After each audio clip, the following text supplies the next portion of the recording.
à tous, j'espère que vous allez bien. Aujourd'hui, on va terminer l'anatomie du cœur par la vascularisation et quelques termes médicaux. Mais avant de commencer, je vais vous demander d'abonner ma chaîne pour que je puisse aider le maximum des étudiants. Et on commence. Donc, on a présenté la situation, la configuration interne, externe, division fonctionnelle et le système circulatoire dans la première partie. Et on a présenté la structure du cœur avec ses trois parois, avec les rapports, avec quelques coupes dans la deuxième partie. Et on a laissé la vascularisation pour cette partie. Pour la vascularisation, il y a la vascularisation artérielle, veineuse et lymphatique. Et on commence directement par la vascularisation artérielle. Elle est assurée en fait par deux artères, on les appelle les artères coronaires. Il y a l'artère coronaire droite et l'artère coronaire gauche. L'artère coronaire gauche naît de la partie inférieure du tronc, de la partie inférieure de l'aorte ascendante. Voilà l'aorte. Il y a l'aorte ascendante et l'aorte descendante. Voici l'aorte ascendante et voici la partie inférieure de l'aorte ascendante. C'est à partir d'ici naît l'artère coronaire gauche. Elle se porte en avant et à gauche entre le tronc pulmonaire en avant et l'atrium gauche en arrière. Elle va donner après l'artère graisseuse de vieux sens. Voilà. Elle se porte en avant et à gauche entre ces deux, le tronc pulmonaire en avant, l'atrium en arrière, et elle va donner l'artère graisseuse droite de vieux sens. Après, elle va donner deux branches principales. La première, c'est l'artère interventriculaire antérieure et la deuxième, c'est l'artère circonflexe. Maintenant, quelles sont les branches collatérales de l'artère coronaire gauche? Donc, il y a des branches collatérales qui se dérivent de l'artère interventriculaire antérieure et il y a des branches collatérales qui se dérivent de l'artère circonflexe. L'artère interventriculaire antérieure va donner que des artères ventriculaires, tandis que l'artère circonflexe va donner des artères ventriculaires d'une part et des artères atriales d'autre part. Pour les artères qui se dérivent de l'artère interventriculaire antérieure, il y a l'artère ou bien les artères ventriculaires antérieures, voilà, c'est ça. Et il y a les artères septales antérieures qui entrent dans le septum interventriculaire. Pour l'artère circonflexe, on a mentionné qu'elle va donner des artères ventriculaires d'une part et des artères atriales d'autre part. On commence par les artères ventriculaires. Elle va donner de très nombreuses artères ventriculaires, mais les plus importantes sont l'artère du bord gauche, voilà l'artère du bord gauche qui dérive de l'artère circonflexe, qui dérive de l'artère circonflexe, et il y a l'artère ventriculaire postérieure qui est mentionnée là. Voilà, qui est montré là, pardon. Donc, c'est ça l'artère ventriculaire postérieure qui dérive de l'artère circonflexe.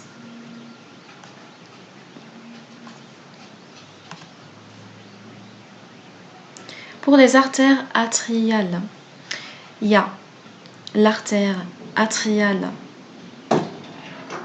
antérieure gauche, il y a l'artère atriale postérieure gauche et il y a l'artère atriale du bord gauche.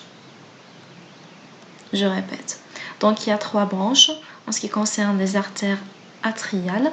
Il y a l'artère atriale gauche antérieure, l'artère atriale gauche postérieure et l'artère atriale gauche du bord gauche. Maintenant, c'est tout pour l'artère coronaire gauche. Avant de parler de l'artère coronaire droite, je vais mentionner que l'artère interventriculaire antérieure se contourne au niveau de la pointe.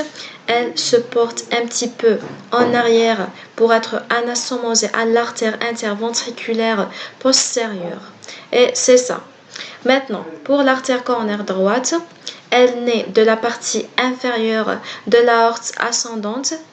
Elle se porte également en avant, mais cette fois-ci à droite, en en arrière du tronc pulmonaire et en avant de l'atrium droit. Ça veut dire que l'atrium droit est en arrière de cette artère coronaire droite, tandis que le tronc pulmonaire est situé en avant de cette artère coronaire droite.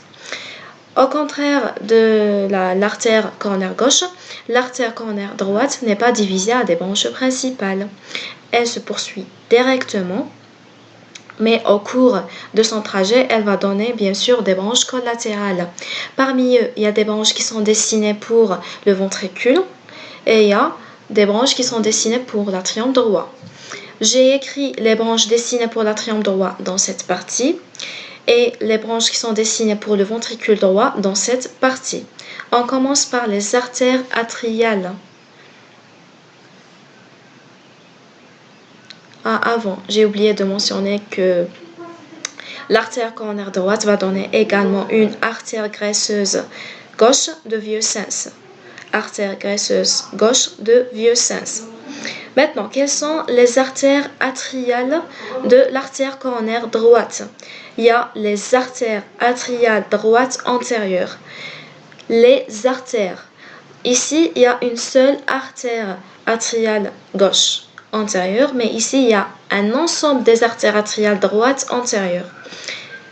La même chose en arrière. Il y a des artères atriales postérieures. Je vais directement dire des AA. Parce que artère atriale gauche, je ne sais pas, non, c'est trop de mots pour moi et pour vous, bien sûr.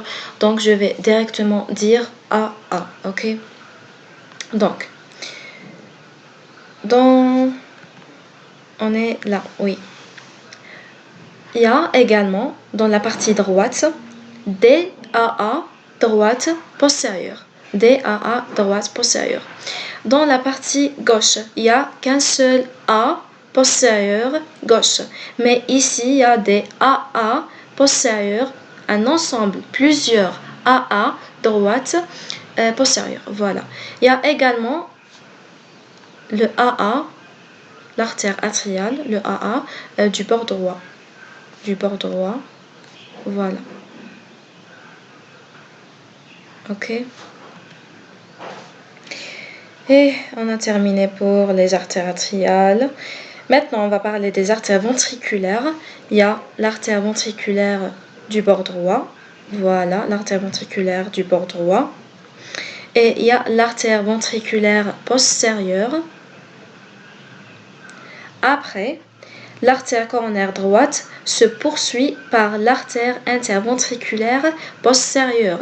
Et l'artère interventriculaire postérieure va donner également des artères ventriculaires postérieures et des artères septales. D'accord. C'est ça pour la vascularisation artérielle. Maintenant, quels sont les territoires vasculaires de chacune des deux artères coronaires, gauche et droite? Pour l'artère coronaire gauche, elle vascularise l'atrium gauche, l'auricule gauche, le ventricule gauche, une partie du ventricule droite qui est à proximité du septum interventriculaire. Et pour le tissu nodal, elle vascularise le faisceau de His dans sa partie gauche essentiellement et dans sa partie droite un petit peu. La même chose pour les réseaux de Purkinje. Elle est responsable de la vascularisation du réseau de Purkinje gauche et un petit peu du réseau droit. Okay? Pour le septum interventriculaire, l'artère coronaire gauche vascularise les deux tiers antérieurs du septum interventriculaire. Voilà, c'est ça. Et pour l'artère coronaire droite, elle vascularise l'atrium droit, l'auricule droit, le ventricule droit et un petit peu du ventricule gauche qui est à proximité du septum interventriculaire. Pour le tissu nodal, elle vascularise la totalité du tissu nodal, ça veut dire le nœud sinusal, le nœud atrioventriculaire, le faisceau de His et le réseau de Purkinje. Et pour le septum interventriculaire, elle va vasculariser la partie, ou bien le tiers, c'est ça le tiers postérieur du septum interventriculaire. Et c'est ça. Ah oui, pour ne pas oublier, c'est quoi une vascularisation terminale? Parce qu'on dit toujours que la vascularisation du cœur est de type terminal. Donc, chaque artère est destinée pour la vascularisation d'une zone bien déterminée. C'est ça la vascularisation terminale. Ça veut dire que chaque artère se spécialise dans la vascularisation de cette zone. Par exemple, l'artère coronaire gauche ici se spécialise dans la vascularisation de cette zone, n'est-ce pas? Donc, cette zone reçoit une artère seulement. Et lorsqu'il y a un obstacle quelconque dans cette artère, il y aura un manque de perfusion parce qu'il n'y a pas une autre artère pour remplacer ce manque. Lorsque je dis il n'y a pas une autre artère pour remplacer ce lac, ce manque de perfusion, ça veut dire il n'y a pas des anastomoses. Donc on dit que dans la vascularisation terminale, de type terminal, il n'y a pas des anastomoses. Vous allez me dire s'il y a des zones qui présentent des anastomoses, comme dans la pointe, il y a l'anastomose entre l'artère interventriculaire antérieure et l'artère interventriculaire postérieure. Donc il y a un double apport du sang. Si un apport arrête, l'autre va le remplacer. Oui, mais ce sont des zones limitées. Voyons ici les zones vasculaires qui sont communes entre l'artère coronaire gauche et l'artère coronaire droite. Ils sont très très limités, n'est-ce pas? Donc, il y a des zones qui présentent des anastomoses, mais ils sont limités, sont très petites par rapport à la surface du cœur. Donc, on dit que la vascularisation du cœur est de type terminal. Et c'est ça. On a terminé avec la vascularisation artérielle. Maintenant, on va parler de la vascularisation veineuse. Elle est assurée par la grande veine du cœur ou bien la veine coronaire, le sinus coronaire, les petites veines du cœur et les veines de Tébésus. Pour la grande veine du cœur ou bien la veine coronaire, elle commence par la veine interventriculaire antérieure qui naît de l'apex ou bien de la pointe du cœur et qui monte dans le sillon interventriculaire antérieur jusqu'à la base. Ok? La veine coronaire se poursuit après jusqu'à la face postérieure du cœur où elle va terminer avec une dilatation qui est le sinus coronaire. Ok? Le sinus coronaire se poursuit jusqu'à l'atrium droit, jusqu'à la paroi inférieure de l'atrium droit pour être précis. Le sinus coronaire s'ouvre dans le ventricule droit par un orifice qui se trouve en avant de l'orifice de la veine cave inférieure. Donc, ça sera comme ça. La veine interventriculaire antérieure qui fait partie en fait de la grande veine du cœur, qui se poursuit en arrière par le sinus coronaire qui s'ouvre dans la paroi inférieure de l'atrium droit. Le sinus coronaire présente deux valvules. C'est ça la valvule. La valvule de Vieux-Sens entre lui et la grande veine du cœur, à ce niveau-là, se trouve la valvule de Vieux-Sens. La deuxième valvule est la valvule de Tébésus qui se trouve au niveau de sa terminaison dans la paroi inférieure de l'atrium droit. Quelles sont les branches collatérales de chacune des deux veines, soit la grande veine coronaire ou bien le sinus coronaire? Donc la grande veine coronaire reçoit la veine marginale gauche. La veine marginale gauche, ça veut dire la veine du bord gauche, voilà. Et reçoit également les veines atriales antérieures. Veine atriale antérieure. Tandis que le sinus coronaire reçoit la veine du ventricule gauche. Voilà la veine du ventricule gauche.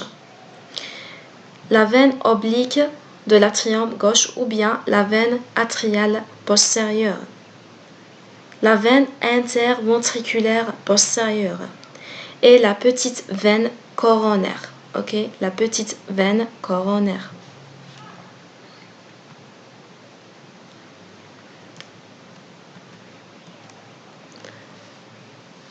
Il y a également les petites veines du cœur. Les petites veines du cœur sont montrées là, qui s'ouvrent directement dans l'atrium droit.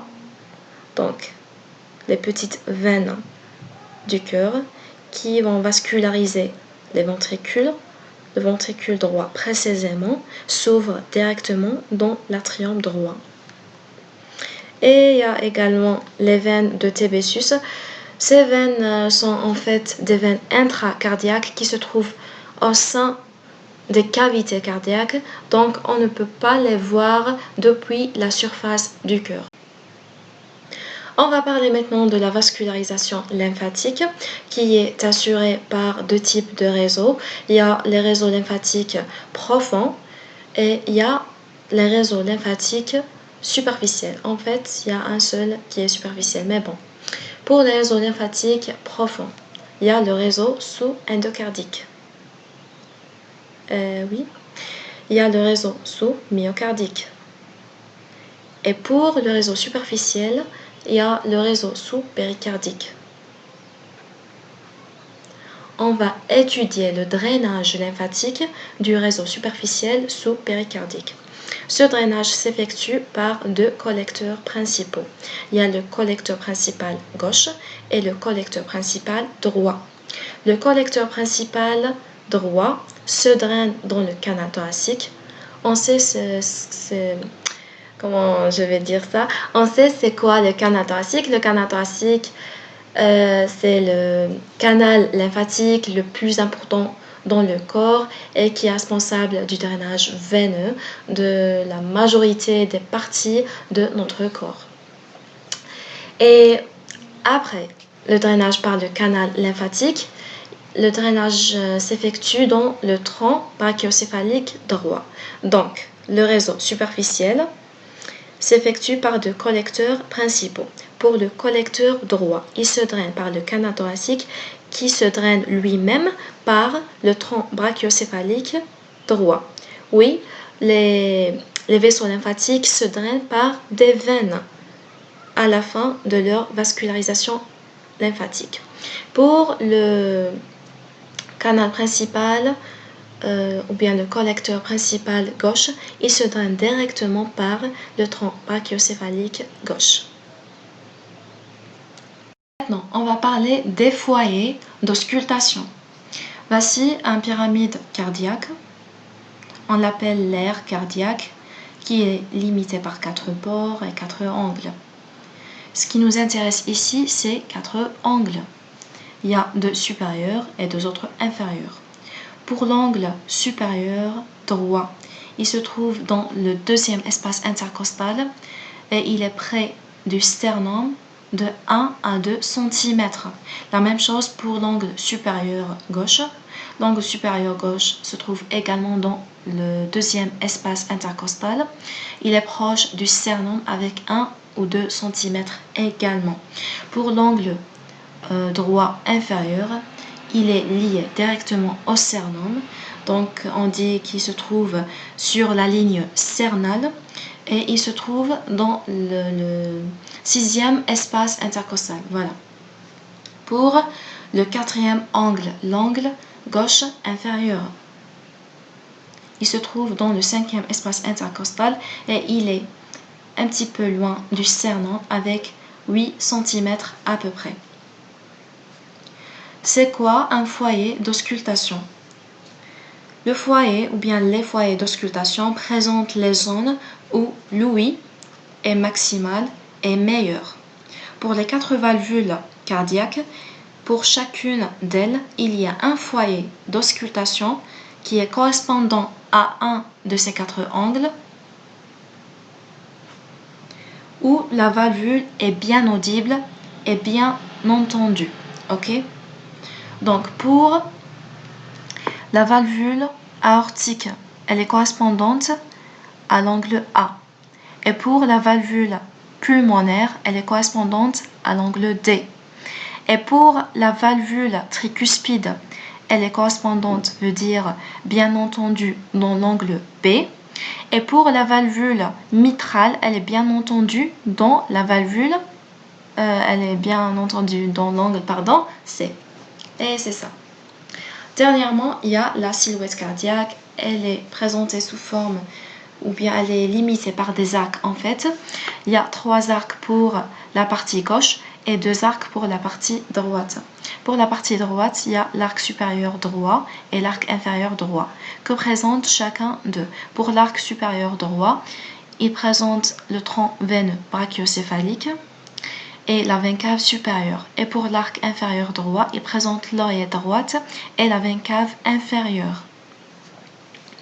Pour la partie gauche, il y a 3 arcs, supérieur gauche, moyen gauche et inférieur gauche.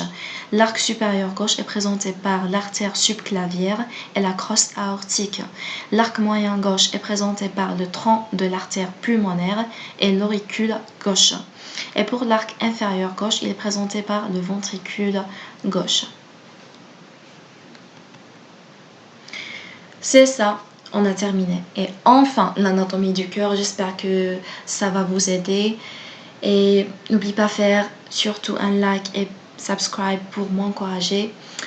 Et je vous souhaite le bon courage et à la prochaine.